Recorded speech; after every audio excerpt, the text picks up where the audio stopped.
Tu l'as pas vu toute la semaine. De passer où? Soyez bénis. Soyez bénis, soyez bénis. Soyez bénis. On ne s'est pas vu toute la semaine. Yes. Tu n'es pas plus fort que toi-même. Amen. Amen. C'est quelqu'un comme ça. Amen.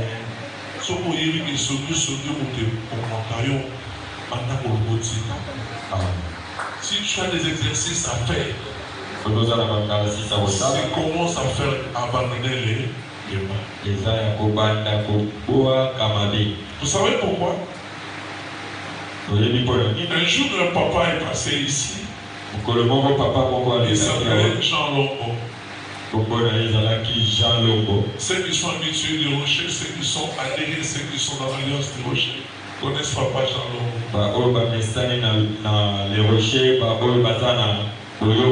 Jean Longo était mort pendant 2 ou 3 jours comme ça. Il a visité l'au-delà. Papa Jalonga Koufa Mikolomi Balemisa to Je crois qu'il va revenir encore. Avant la fin de cette année, on va encore l'inviter. Avant la fin de l'année. Amen. Amen. Il a dit quelque chose qui m'avait... Nous tous nous avons retenu ça. Il dit, les ciels filent. La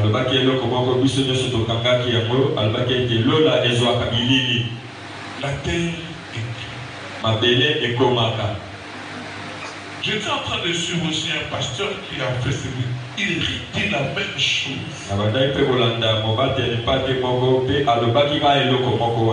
Il dit quand je suis arrivé, il y avait quelqu'un qui est arrivé, il voulait aller de côté, il voulait aller pas dans les séjours, mais dans le lieu du repos. Il dit qu'il ne pouvait pas partir. On dit tu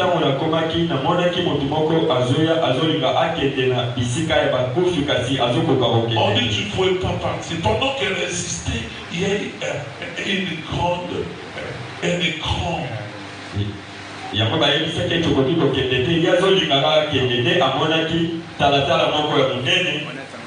Amen. Amen. Et là, on dit on filme tout ce que tu fais sur la terre dans le moindre détail.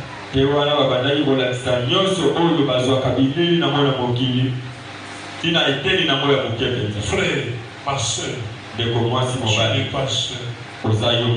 Même si tu crois être seul, mais je n'ai pas seul. Les ciels a les regards, a les caméras braquées sur toi.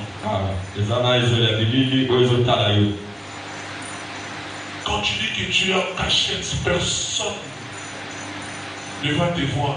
La Bible dit le jour du jugement, on va juger les choses cachées. Alléluia. Amen. Donc il n'y a pas de choses cachées. Cette semaine, ça sera une semaine de beaucoup d'enseignements. Beaucoup d'enseignements. Et tous les serviteurs, compte tenu qu'il y aura vraiment tous les serviteurs, caméramens, protocoles, chantres, vous devrez être là parce qu'on va donner des enseignements sur les serviteurs et les servants et tous ceux qui aspirent à servir le Seigneur.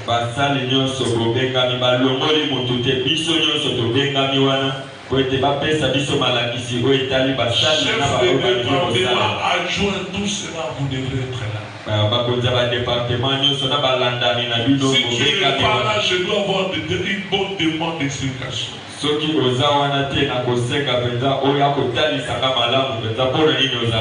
Et vous avez vous-même suivi les dimanches passés, on dit, comme un architecte, tout le monde est en train de bâtir. Mais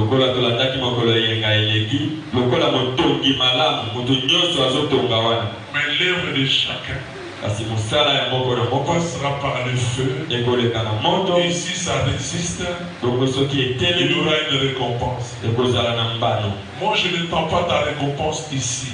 Mais j'attends la récompense que Dieu va me donner parce que toi tu seras sauvé. Permettez-moi d'être dur avec toi. Comme un parent est dur pour pour l'éducation de ses enfants. Pour réussir l'éducation des parents, il faut que les parents soient durs. Et il faut beaucoup de sacrifices. Amen. Il faut des sacrifices et une certaine discipline, une certaine dureté dans la vie pour pouvoir réussir l'éducation des enfants. Et permettez que vous soyez des enfants, que nous serons durs avec vous. Amen.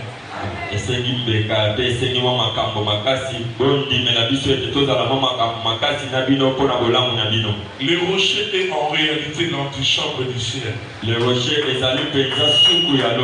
si nous venons ici, ce n'est pas pour se marier. Sinon, laisse-moi te faire la publicité à la commune pour que tu te maries. Non, moi-même je vais te faire la publicité à la commune, c'est parce que c'est là-bas qu'on s'est marié. Et si tu veux l'emploi, non, ici ce n'est pas là. Ici tu peux prier pour avoir l'emploi. Oui, les ciels s'ouvrent. Mais si tu as besoin d'emploi, il y a l'Office national de l'emploi.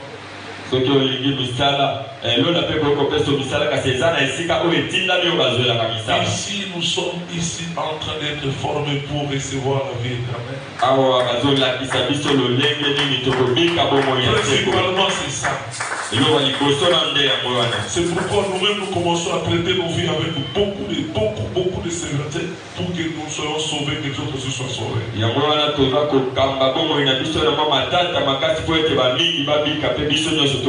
Amen. Amen. Vous savez, par exemple, on doit corriger certaines choses pour être en règle avec Dieu. Moi, je ne suis pas l'ange du rocher. Papa le bien à manger et à les rejeter. Dans l'obité, les abomos, les anges et rochers. Ange à les rejeter. Moi, je suis le pasteur des rochers. Pasteur à les rejeter. Je ne suis pas l'ange. Parce que quand tu lis l'Apocalypse, on dit écrit à l'ange. Il y a l'ange dans chaque église de Dieu qui est destiné à soutenir cette église. Parce qu'on dit écrit à l'ange de l'église de Pergame, l'église de Philippe. C'est l'ange qui est là. Même ici, il y a un ange. Des fois, tu veux dormir, tu as quelqu'un qui te réveille. Et des fois, nous étions en confusion. Non, l'ange de l'église est là. Alléluia. Amen. Écrit à l'ange de l'église, donc c'est pas au pasteur qu'on écrivait, c'était pas au pasteur. À l'époque là, l'église était dirigée par une sorte de communauté collégialité. Il n'y avait pas de bergers comme ça. C'est pour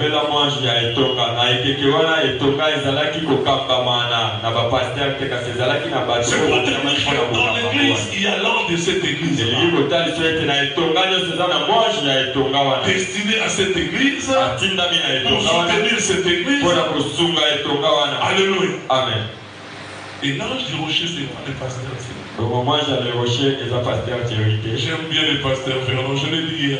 Le pasteur Vernon écrivait toujours Jean-Jacques Vernon, pasteur. Pasteur Vernon.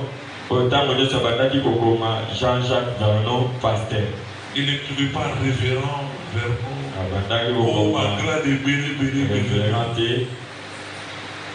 C'est pourquoi, serviteurs, servants de Dieu, vous qui voulez aspirer cette semaine, ne ratez pas. À la retraite, les serviteurs, servants, vous avez l'obligation. Parce qu'on doit comprendre certaines choses pour bien servir les Seigneurs.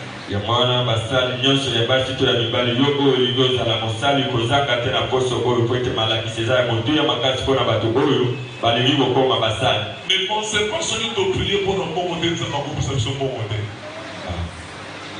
Il a dit Amen. Amen. Les gens pensent que quand tu pries, Dieu donne-moi l'argent, qu'il va te donner l'argent. C'est pas sauf au téléphone on est un bon équité.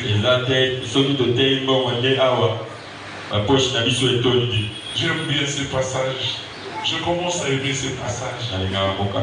Il faut un passage de mot dans la vie. J'aime ces passages de 127. C'est enfin de se réveiller tôt.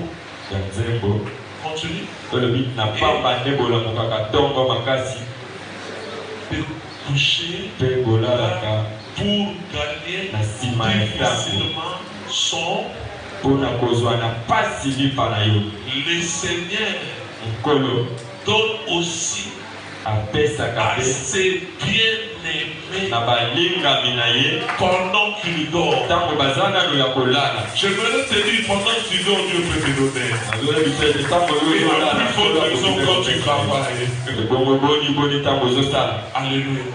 C'est-à-dire qu'on peut prêcher la repentance, mais Dieu donne l'argent. yalingi koloba tokoki koteya kopetola mapesaka apesi mbongo mpo ayebi biso koleka biso C'est moko. pourquoi il ne faut pas toujours t'attendre à une prédication qui doit te toucher, non. yango wana kozelaka te malakisi oyo olingi Laisse bateyaka que oyo Dieu te olingi parle.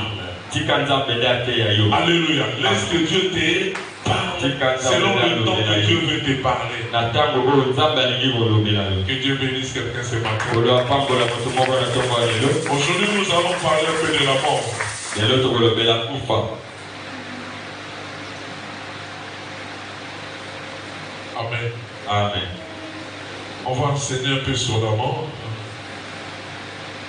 On va enseigner un peu sur la mort. tokoteya oyo etali kufa Parce que oyo ete ça continue à être un mythe, un phénomène, ezokoba kozala un sujet d'angoisse et de peur. sango ya mawa mpe ya kobanga. Vous savez, hier quand j'ai parlé de ça, on ne va pas rafraîchir. Quelqu'un serviteur au premier de semaine, tu vas faire peur à l'église, non? oyebi lobi ntango nazosolola na moto moko nayebisa na koteya yango alobi me okobangisa etonga ti. Dis mais non. lobi te Un jour, mikolo moko dans une grande église, na etonga moko ya monene on parlait avec un serviteur. bandaki koloba na mosali Il moko m'a demandé de lui expliquer un message. C'était sur la marque de la bête et l'enlèvement. atuni ngai nasosolisa ye sango moko na oyo etali lolenge ya nyama mpe On boye a ekolo. partagé. Et à ce jour-là, celui qui était programmé pour prêcher à cette église-là, mokolo wana ye nde bapesaki nzela ateya il a enseigné sur la marque de la bête et l'enlèvement. ateyi mpo na lolenge ya nyama mpe C'était bozoki un na très bon bango. enseignement. ezalaki mpenza mateya ya À la kitoko fin du culte, na suka ya le responsable de l'église mokolo etonga est venu. ayaki Il dit, papa, pour le côté de mon papa, papa n'a pas ça, papa mourir, papa n'a pas noté, c'est quoi le thé? Ah bon? Il y a des ceux qui peuvent te dire, il te bénit, tu donnes l'argent. eza na bango bakoki koloba Mais ça va t'emmener à l'enfer. mbongo. Tu sais, ce que nous redoutons, c'est ce qui arrive souvent. oyebi oyo tomonaka papa yango nde ekomaka Au Tobama, Toboya desala nini, et Vomi Oye Babé Ozala. C'est pourquoi j'ai intitulé le message yango natie mama likambo La mort n'est qu'une réalité.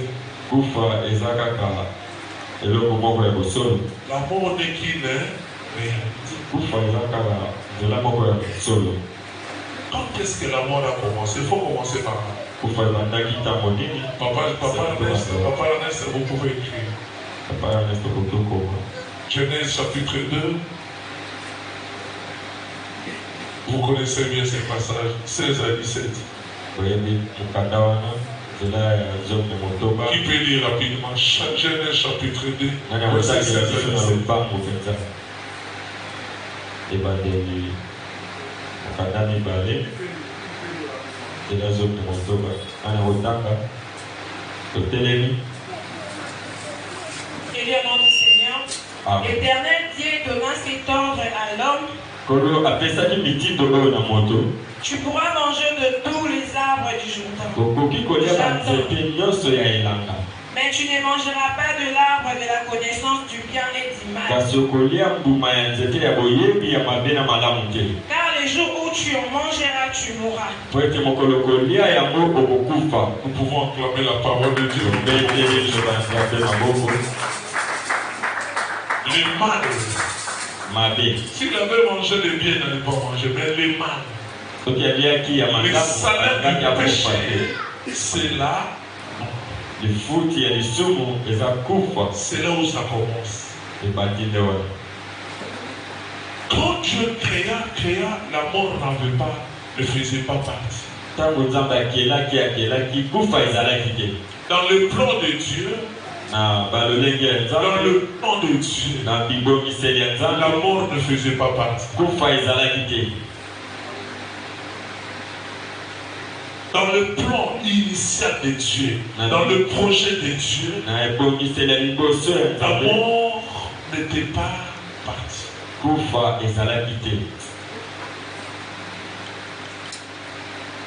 Pourquoi? Il dit, vous n'allez pas manger. On dit qu'il y avait même l'arbre de vie. L'arbre de vie qu'on en parle à l'Apocalypse. On va retrouver dans l'Apocalypse. Était dans le jardin. Mais on n'avait pas de problème. Mais l'arbre de la connaissance du bien et du mal, tu ne mangeras pas le fruit. Le jour que tu mangeras le fruit de cet arbre, tu mourras. C'est là où on commence à parler de la mort. Là, avant que les temps commencent à voir les temps, avant qu'on commence à compter les jours,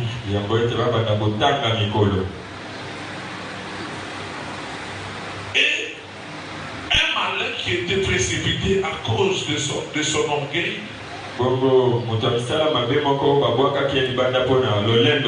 Lucifer, quand il est venu sur la terre, avec ses pouvoirs, il s'est transformé en serpent.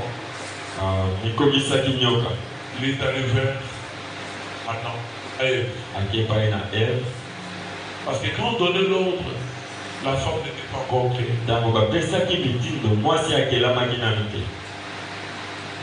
Il faut bien dire. Amen. Il dit à la femme, on lui a dit, vous mangerez de tous les fruits, sauf. Mais écoutez, comment le diable a changé à ma Est-ce que Dieu a dit, vous ne mangerez pas de tous les fruits? Tu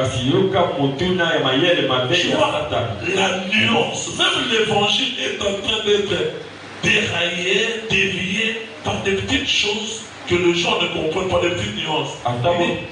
La phrase était, vous mangerez de tout, sauf l'arbre de l'arbre. Mais quand il dit, Dieu a-t-il dit, vous ne mangerez pas de tous les arbres?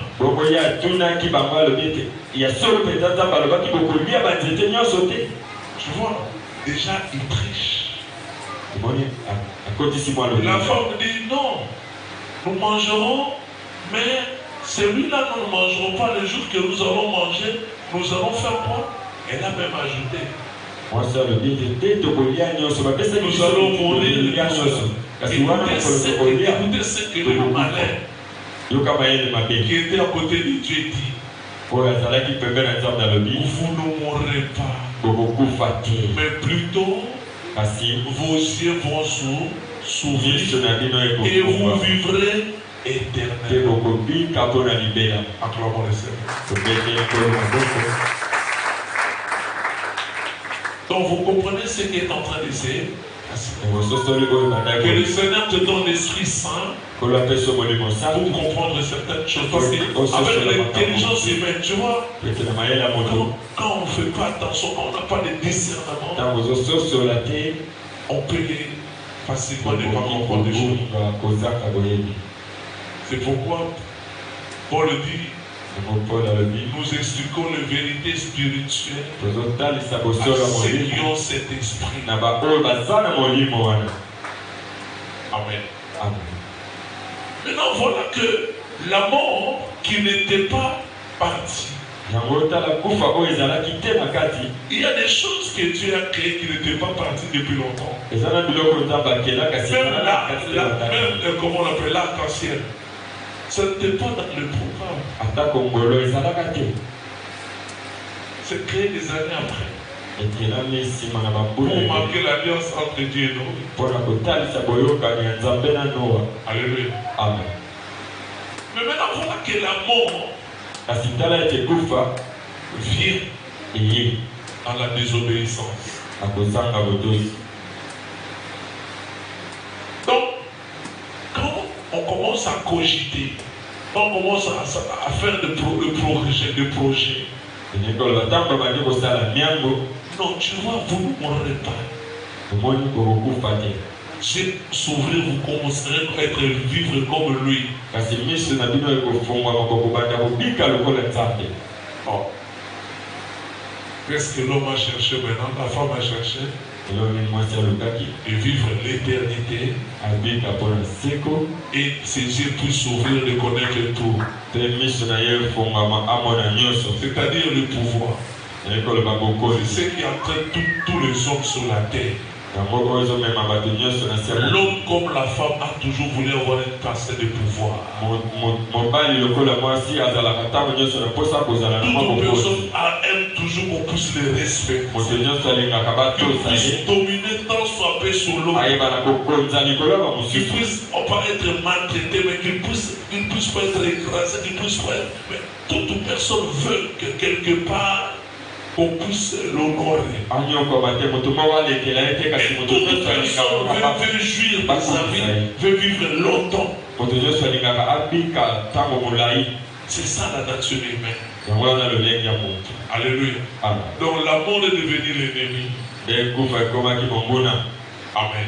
Amen. C'est ça. Voilà. On a cogité basali miango pour la mort. mpona kufa Vous ne mourrez pas. okokufa te. Bien aimé, en réalité, comme je disais, les diables quelque part, laissez-moi vous dire, olingaka na bosolo il disait à l'homme, vous n'allez pas mourir. esika nzambe alobaki na moto ete Il disait à bokokufa. l'homme la destinée de l'homme. alobaki na moto lobi ya moto Quand Dieu a créé l'homme, ntango nzambe dans akeli le sens de la création, na dans makila la ya pensée de la création, na makanisi ya ce kokela n'était pas pour que l'homme meure. ezalaki te mpo moto akufa. Ce n'était pas pour qu'il y ait une coupure entre Dieu et l'homme. ezalaki te bokabwana ezala kati na nzambe na Non, moto. nous sommes en train de planer dans la Genèse. tozotambola likolo ya ebandeli. Nous sommes là, nous sommes en train de naviguer là-bas. Quand maintenant ils pêchent. ntango siko ya sumuki Donc quand ils ont péché, les deux. ntango basumukaki Comment Dieu a su ça? kolo ayebaki ya mondeli. On ne dit pas que Dieu était là-bas, il a su. olobi teki nzambe azalaki On dit le soir, na pokwa Dieu visita l'homme kolo ayaki dans le lotala jardin. moto na kati ya elanga. Est-ce que c'était la première fois? kolo mpenza azalaki mbala Il liboso avait l'habitude de visiter. azalaki na momesano ya Parce kotala que quand tu lis Proverbe, dit ceci, lokola avant que Dieu ne puisse créer les atomes, yango ete de la poussière, ayeba na kokela la molécule d'eau jetée là. ya mai Quand Dieu faisait son œuvre, jetait l'architecte à côté de lui. ntango nzambe asalaki Prenait le plaisir à côté du fils azwaki esengo était ce fils de hommes là. bana na bato yango ezalaki banani. Mais t'as pas beau dans le souvent. Parce qu'il y a des choses que nous ne prêchons pas très bien. eza na makambo mosusu toteyaka C'est-à-dire qu'il prenait plaisir à côté du fils des hommes pour moi. sengo kote ya bana na Quel était ce fils des hommes là? Avant les atomes de la poussière, avant les molécules d'eau. bana na bato yango bazalaki banani ntango na bakeli ata putulu ya C'est kosalela pourquoi mai. la Bible dit ceci. yango biblia elobi À ceux qu'il a connus, na baoyo il les a connus. ayebaki bango yambo Avant bayeba que Dieu n'existe, yango ete yo dans la pensée de Dieu, na makanisi dans la ya nzambe création de Dieu, na kokela Dieu existait manzambe déjà. yo ozalaka wana. Il y a des extraterrestres, il y a des civilisations avant nous. Je dis oui. Si tu lis très bien la Bible, soki otangi malamu toza on dit Dieu a créé ce qui est visible et ce qui est invisible. balobi ete nkolo akela oyo emonanaka na oyo emonanaka te. Mais écoutez un peu, quand on parle de Lucifer, kasi yo bato on bazolobela dit que toi tu étais là comme là. Tu es descendu, on t'a fait descendre. Tu étais un marchand. balobi oyo ezalaki wana Tu régnais sur les nations. Quelles étaient les nations là? Il super régnait. Quels étaient ces marchands là qu'il faisait? likolo yango nini oyo lucifer Tu ayebaki comprends na qu'avant que les hommes soient, il y avait d'autres civilisations.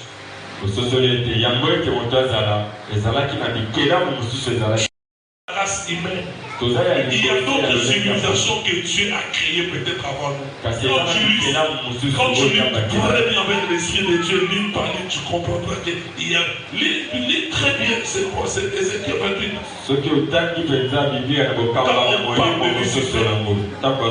Mais moi, ça m'a étonné, mais comment lui il marchait, il régnait sur d'autres. Comment on dit ça en français là? Attends. Il colonisait d'autres nations. Il faisait des grands, il était grand marchand. Il faisait son commerce. Il régnait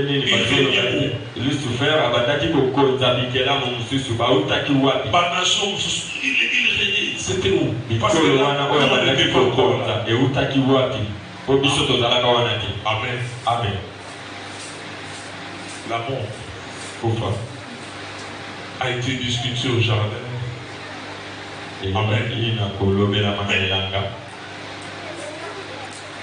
L'amour aussi a été existé quelque part. Lisons un peu lui. Je lis moi-même Luc chapitre 29, verset 28 à 31. Luc 9. Après Ernest, tu peux écrire ici. Luc chapitre 9, verset 28 à 31. Je lis au nom de Jésus. Luc 9, 28 à 31. 28 à 31. Il est écrit. Environ une semaine après qu'il eut ainsi parlé, après, environ une semaine après, Jésus prit avec lui Pierre, Jean et Jacques. Il monta sur une montagne pour prier. Pendant qu'il priait, son visage changea d'aspect. Et ses vêtements devinrent d'une blancheur éblouissante. Amen. Amen. Soudain, il y a eu deux hommes qui s'entretenaient avec Jésus. C'était Moïse et Élie. Qui apparaissaient au milieu d'une gloire céleste. Il parlait avec Jésus de la façon dont il allait réaliser sa mission en mourant à Jérusalem.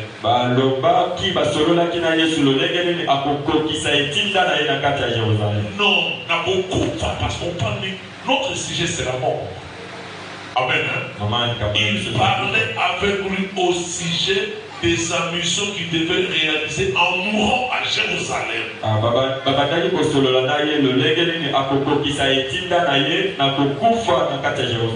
Acclamons le Seigneur.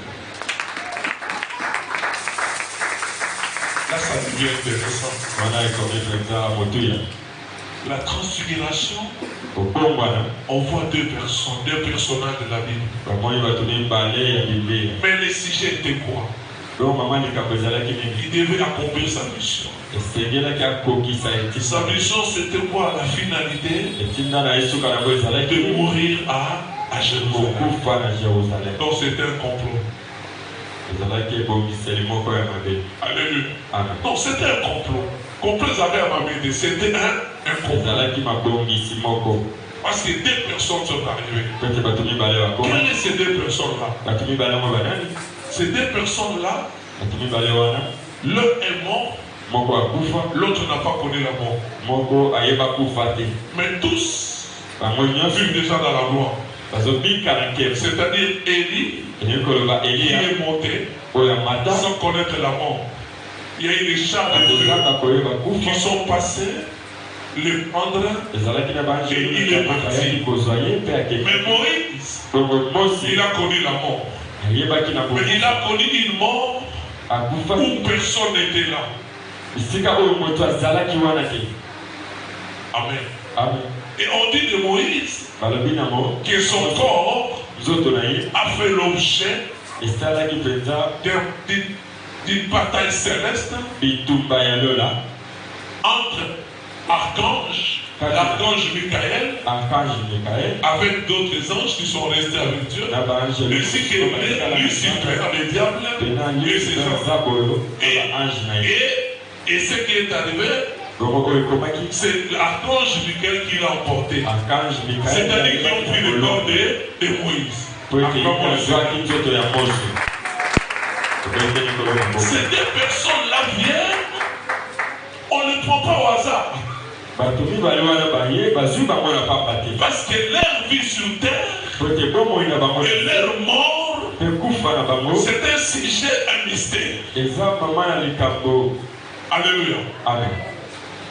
C'était un mystère. Ces deux-là viennent parler avec le Christ. Il dit, tu as, nous on a eu des missions. Nous aussi on a reçu des missions.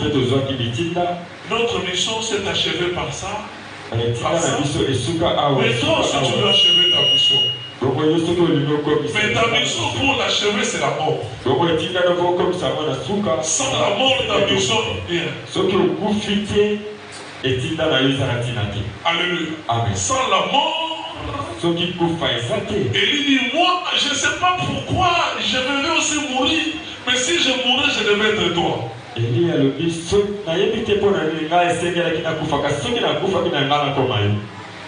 Moïse dit, oui, moi aussi je suis mort.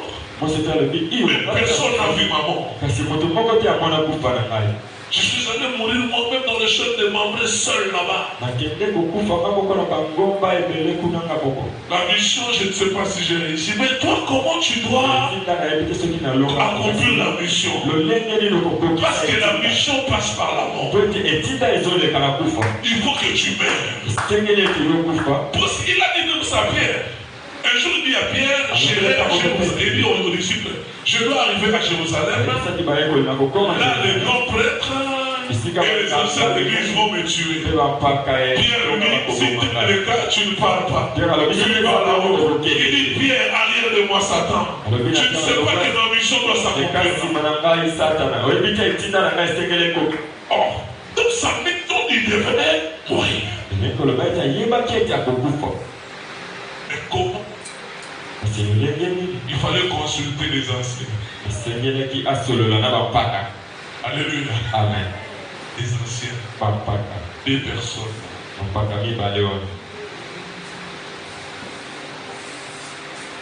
Mais ces personnes-là, nous les connaissons comme morts.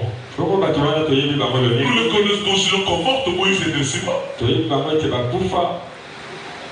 On les a vus dans la transfiguration. Alors on se pose la question maintenant, ils sont morts, mais comment on les a encore vus?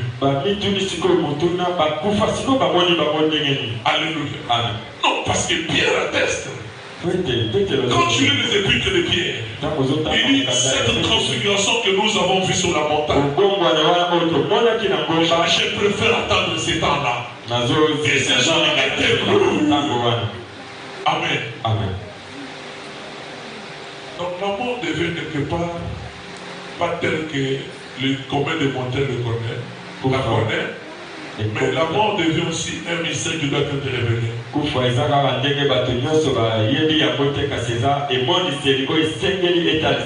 Alléluia. Amen.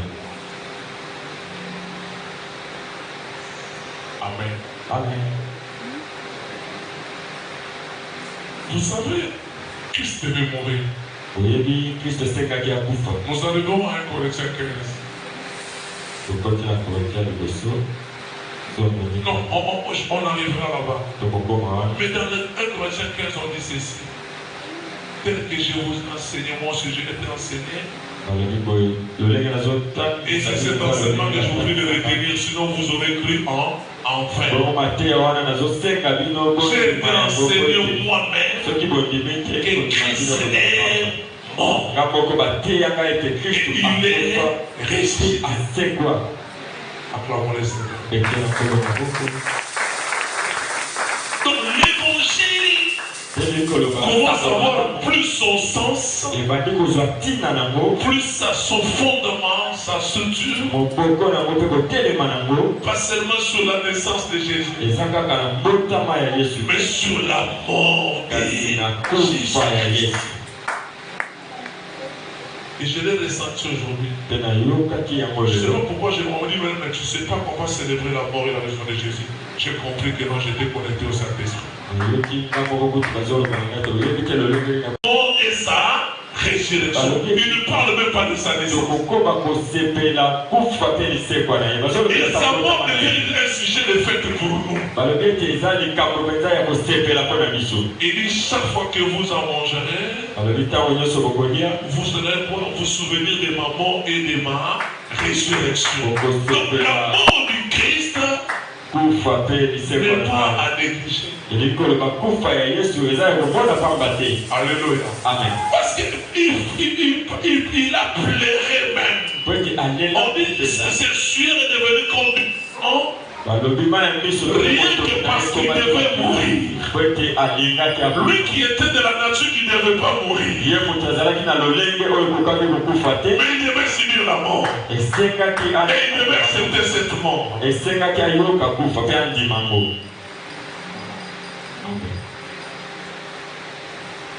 Je peux avancer. Ça passe bien. Alors, la mort. On ne peut plus parler seulement de la mort sans résurrection. On ne peut pas parler de la résurrection sans parler de la mort.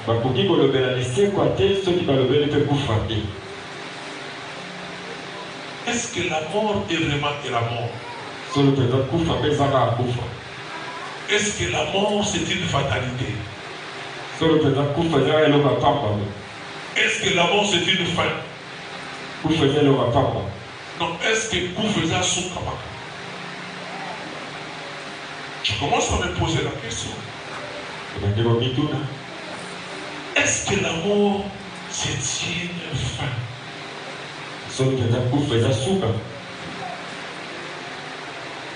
Est-ce que la mort continue à être une condamnation? Est-ce que la mort c'est une malédiction? Ce sont des questions que nous nous posons. À Koufi Ponani, à Bobby, ce sont des questions que nous tous nous posons, surtout ces temps où les gens meurent tout autour de nous et les gens meurent en grand nombre. Est-ce que la mort c'est une condamnation? Est-ce que la mort c'est une malédiction? Est-ce que la mort c'est une fin? Est-ce que quand quelqu'un meurt, Dieu l'a abandonné? Ou Dieu ne va exaucer la prière? Acclamons le Seigneur. C'est ce que nous posons tous les jours. Il faut que l'Église réponde à ces questions. Vous savez, il y a un type très sensible au pays. Amen. Il s'appelait Luambo Makiadi. Dans tout ce qu'il avait comme sens, l'ange, il s'est posé une question sur la mort. Mais il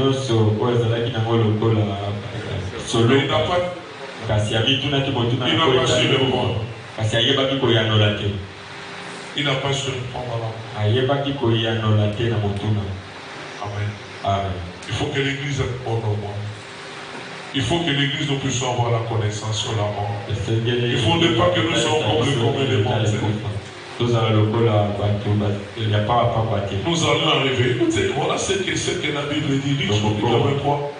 Luc chapitre 23. Chapitre 23, verset 49. Verset 39 à 43. J'ai lu au nom de Jésus.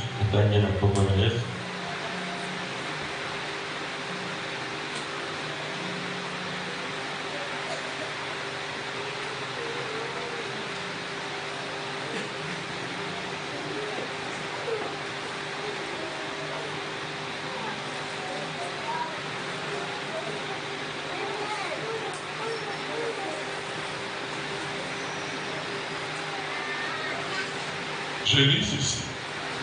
Amen. L'un des malfaiteurs suspendus en croix insulté en disant, mais tu peux le Messie? Abandi. Sauve-toi Et sauve-toi toi-même et nous avec toi. Mais l'autre lui fait des reproches. Et lui dit, ne pas-tu Dieu? Toi qui subis la même punition,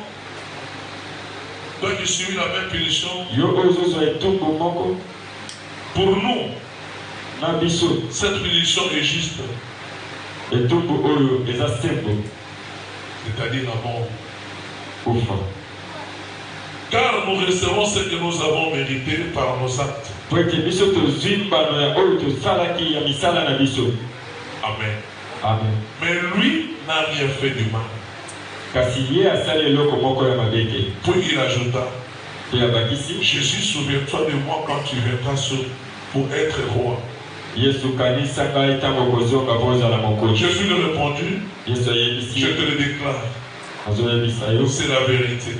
Aujourd'hui, tu seras avec moi dans le paradis. Amen. Amen. Quel est cet enseignement ici?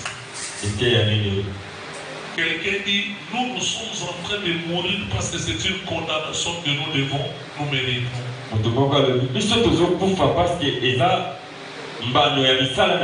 Est-ce que quand nous mourons, c'est aussi une condamnation? C'est ça des questions que nous nous posons. Il est mort trop cher. Pourquoi? Il a abandonné moi dans la mort, comment on va se donner à Koufi. Et sa condamnation, est-ce que c'est une condamnation? Mais si la mort est mort, ou si la mort c'est une fin, ou c'était une condamnation absolue pour ce monsieur-là, quand il s'est repenti, on lui dit, c'est la vérité. C'est la vérité. C'est aujourd'hui même. Aujourd'hui même. Toi qui es en train de mourir là, mais tu seras avec moi au paradis. Alléluia. Amen. La personne qui est en train d'être condamnée par les hommes, quelqu'un qui est en train de mourir au vieux des hommes, mais Dieu dit de lui, il sera au paradis le soir. Alléluia. Amen. Au yeux des hommes, cette personne a fait quoi? On l'a tué, on l'a condamné. Et ils sont même morts avant le Christ. Parce que le Christ tellement il résistait, on est allé mettre maintenant la lance dans le côte. Mais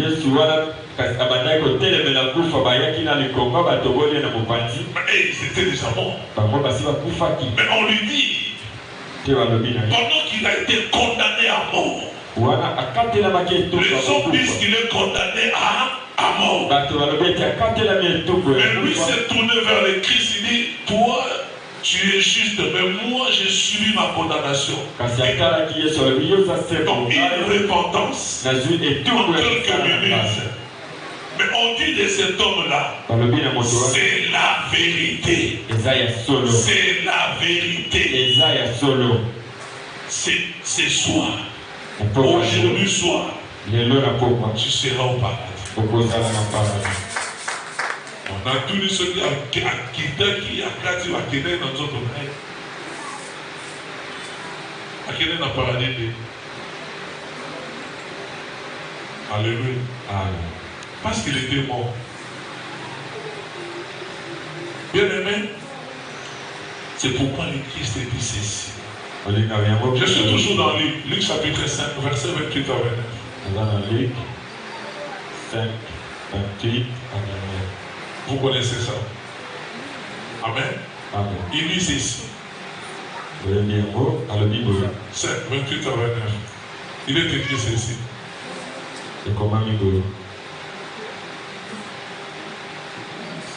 Non, Jean chapitre 5. Jean 5, 28 à 29. Jean 5, 28 à 29. Jean 5, 28 à 29. Jean 5, 28 à 29. J'ai lu au nom de Jésus. Amen. Ne vous étonnez pas Car le moment vient où tous les morts qui sont enterrés entendront sa voix.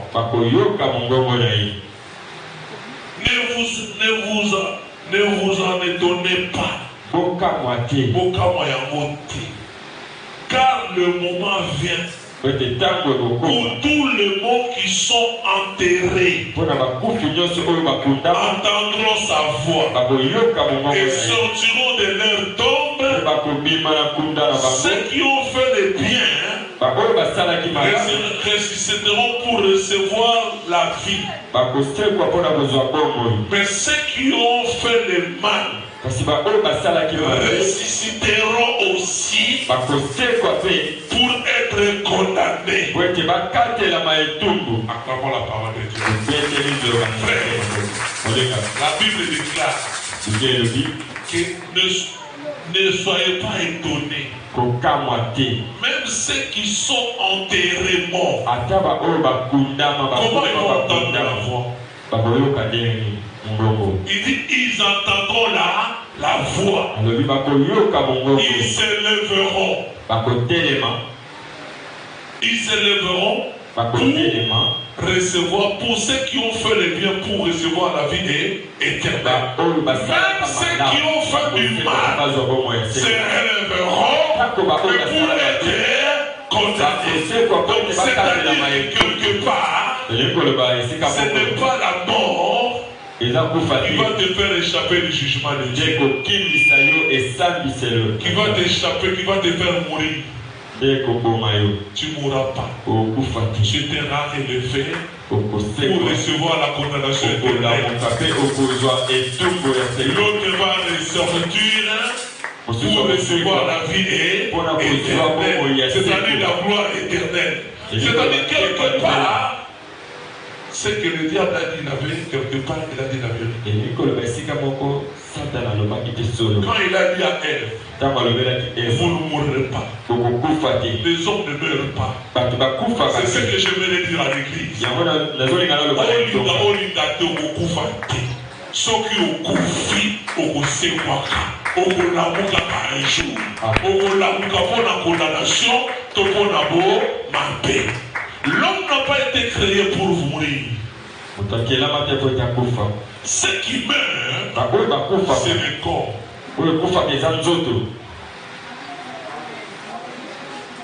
C'est ce corps ici. Vous savez ce corps pourquoi il pêche? Il a déjà dit Paul. Quand il parle de la chair, l'homme dominé par le péché.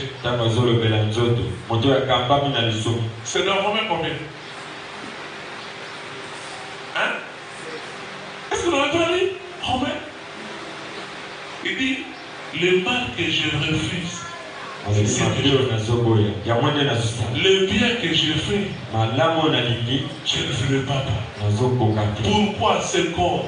Vous savez ce corps pourquoi il pêche? Le corps est lié à sa nature.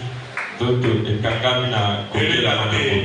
Elle est venue de la terre. C'est pourquoi il est lié à la terre. Il aime faire ce que la terre fasse. Alléluia. Amen. C'est pourquoi la terre va rester à la terre. J'ai toujours prêché, j'ai dit, moi je ne rentrerai pas à la terre. Il est écrit, amen, il est écrit, puisque tu es terre, tu retourneras à la terre.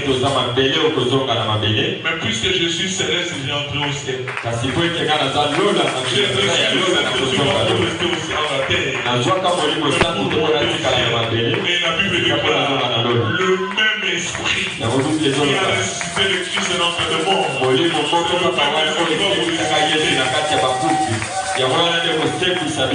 Alléluia. Amen.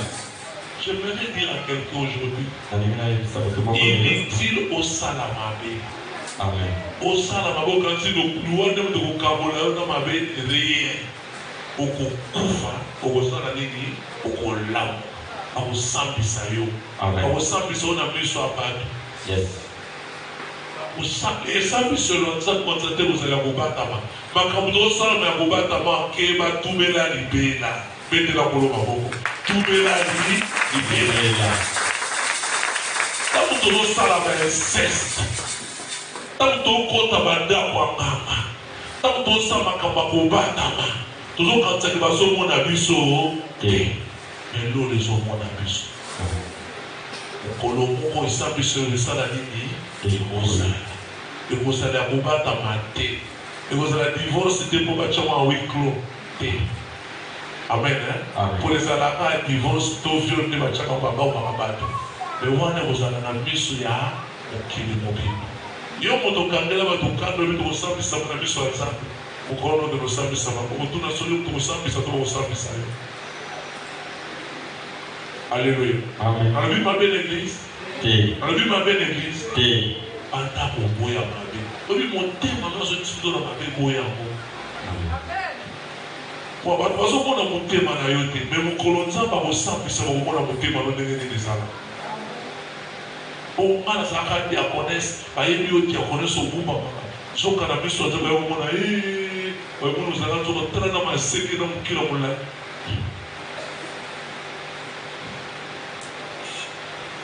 Amen. Amen. Amen. Et ça va passer nous sourire, ça va passer nous sur le monde qui nous où il y a dans les traits de nous sur le et ça va passer nous va tirer nous dé. Attends bon ouais. Il y a le monde là-bas Nigérien. Comment micro? Comment c'est ça on va dans la église? Puis dans l'État. Alléluia. Amen. Alléluia. Même ministre de l'Église comme sur la sécurité. C'était pas vrai. Il faut aider à parler en c'est pourquoi j'ai dit viens à la retraite, il y a des choses qu'on peut dire en que les gens ne comprennent pas. Il fallait voir pour n'a pas moi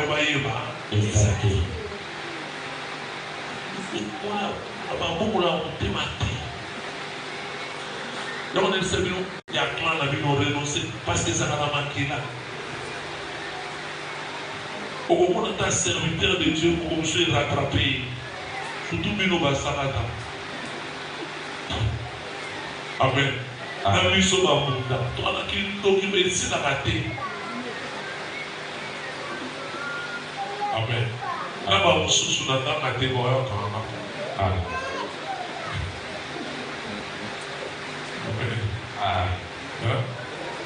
Non, je dis vrai, la poste. Pas la mine au milieu en zone des arabes, mais niveau à ne pas passer à l'air, ou à pouvoir le faire ce que vous avez à ne pas passer à mon niveau. Pour le moment, vous n'avez pas utilisé dans une qualité. Sauf à ne pas passer. Et ces choses-là nous réclament de foi. Amen. Il y a des forces aux hommes, comme si nous sommes maintenant pour renoncer aux hommes, on a bien toujours comme ce soir. Bon, madame, par exemple, ça la main, je suis pétana, celui-ci. Quel va dans le bureau? Bon, le bureau. Renoncer à nous, qui a dit Amen. Amen. Au moment où on va dire que nous sommes bons, on va y aller maintenant. Abandonner dire que nous sommes bons. Après la Bible, alléluia. Amen. Amen, amen. Donc écoutez bien demain. La Bible dit, même ceux qui dorment sont enterrés pendant la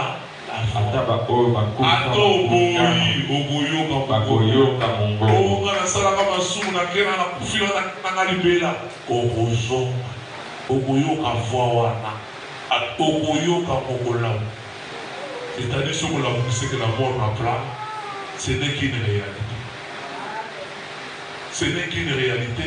Et je dis que la mort, ils ont un parcours pour nous. Ils ont un temps en nous. Amen. Ils ont un temps en nous. Même la mort a un temps. Pourquoi je dis ça? 1 Corinthiens 15, verset 20, 12 à 20, c'est ceci. Il y a une histoire, 1 Corinthiens 15. Je vais m'arrêter là. Nous prêchons le Christ qui est revenu d'entre les morts. Comment alors quelques-uns d'entre vous peuvent-ils dire que le monde ne se lèveront pas? Si tel est le cas, Christ n'est pas ressuscité non plus. Et si le Christ n'est pas ressuscité, nous n'avons rien à prêcher. Et vous n'avez rien à croire. Acclamons le Seigneur. La Bible dit, si le Christ n'est pas ressuscité, et qu'il n'est pas mort et il n'est pas ressuscité, nous n'avons rien à prêcher. Parce que l'évangile du Christ repose sur la mort et la résurrection de Christ.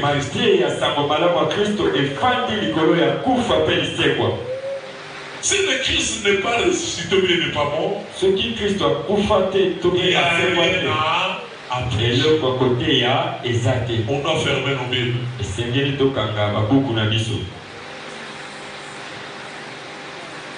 Alléluia. Amen. Et vous n'avez pas rien à croire. Parce que nous croyons.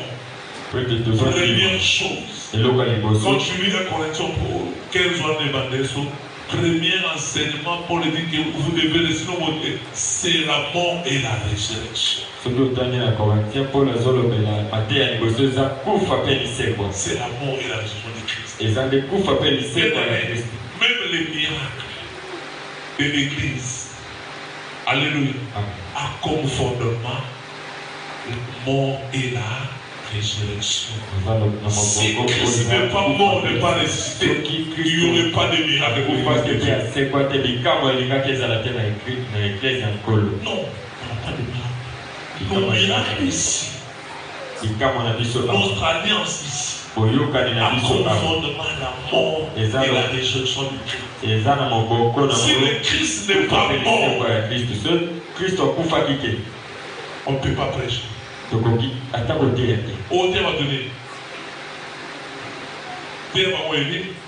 l'évangile c'est l'évangile à bonne nouvelle de Jésus-Christ.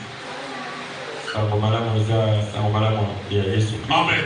De plus, s'il se trouve que nous sommes, il se trouve que nous sommes de faux témoins de Dieu. Puisque nous avons certifié qu'il a ressuscité le Christ. Nous sommes des témoignages que Jésus a servi à Jésus. Ceux qui disent qu'on a servi à Jésus, donc on va témoigner alors, il y a le coup. Alléluia. Or, il ne l'a pas fait. S'il est vrai que le mort ne ressuscite pas, car si le mort ne ressuscite pas, le Christ non plus n'est pas ressuscité. Et si le Christ n'est pas ressuscité, votre foi est une illusion et vous êtes encore en plein dans vos péchés. Acclamons le Seigneur. Donc notre foi aussi parle de la mort et de la résurrection. Et il continue. Si, alléluia. Amen. Donc, votre foi est une illusion, vous êtes encore dans le péché. Le pardon du péché, c'est à la mort et à la résurrection de Jésus-Christ. Si nous croyons à cela, c'est là où nos péchés sont pardonnés. Vous comprenez, pasteur Ménance? Ne sont pas pardonnés quand nous croyons au Seigneur parce que nous confessons d'abord, mais parce que nous croyons que Christ est mort et il est réel en pardonnant nos péchés. Alléluia. Écoutez ce qu'il a dit au verset 51.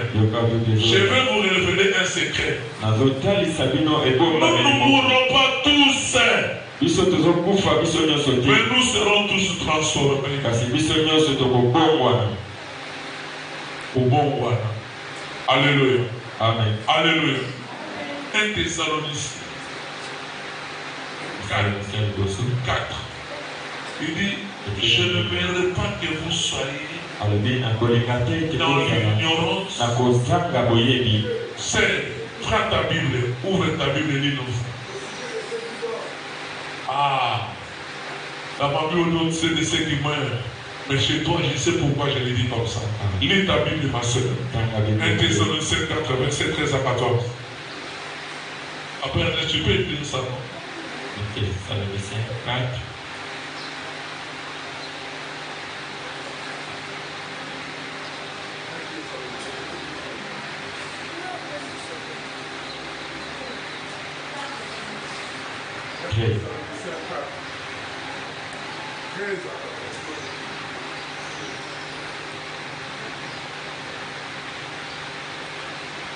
Seigneur, Amen.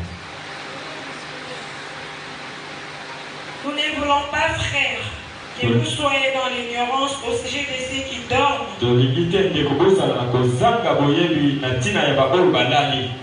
Enfin que vous ne vous affligez pas comme les autres qui n'ont point d'espérance.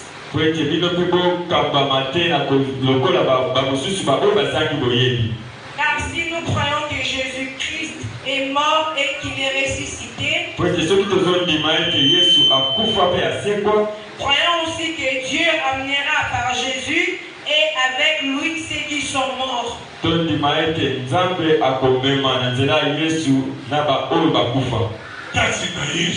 Alléluia. Amen. Heureux ceux qui meurent dans les Seigneurs. Nous ne voulons pas, frère, que vous soyez dans l'ignorance au sujet de ceux qui meurent.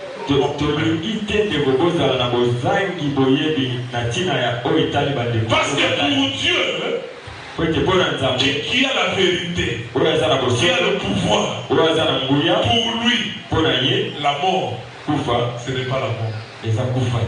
Parce qu'il est dit même, on dit, mais Lazare est mort. Il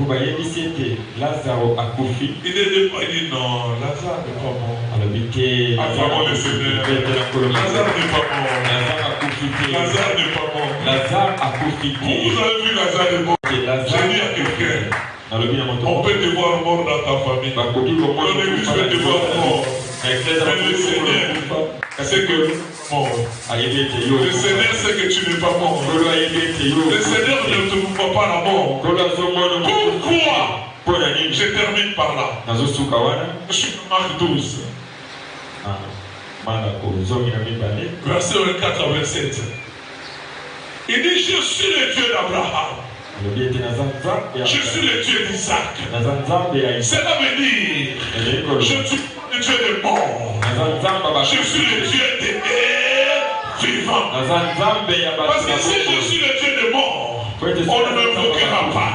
Parce que moi-même j'ai entendu qu'on puisse invoquer les morts. Comment on peut invoquer Dieu des morts? Abraham pour moi est vivant. Jacob pour moi est vivant. David pour moi est vivant. C'est pourquoi Élie était encore vivant. C'est pourquoi Moïse est encore vivant. Je dis à quelqu'un, la mort, c'est pour les hommes. Mais Dieu, qui ressuscite le mort, à tout moment, peut nous faire revenir à la vie. Donc la mort n'est une réalité pour les hommes. Mais une vérité chez Dieu, la mort c'est un sommeil.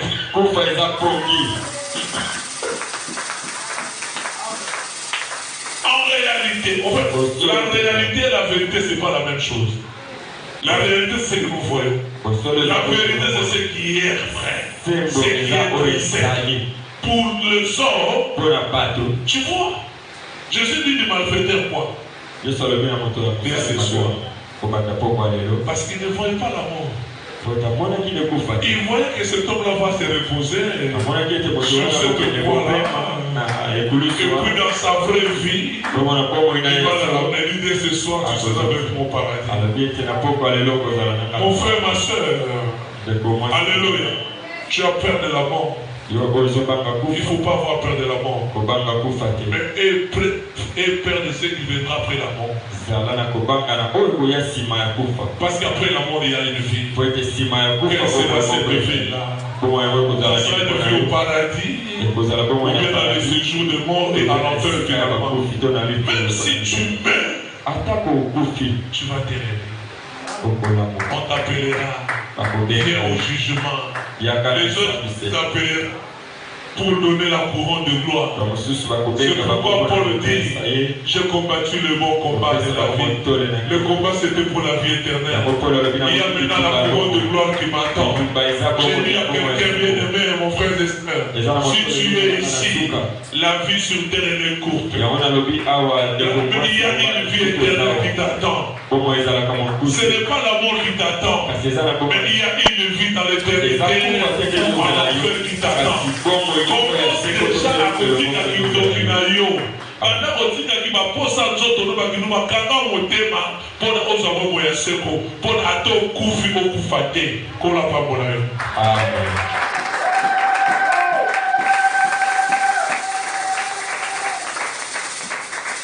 Amen. Est-ce qu'on peut incliner la tête dans la prière? Laissez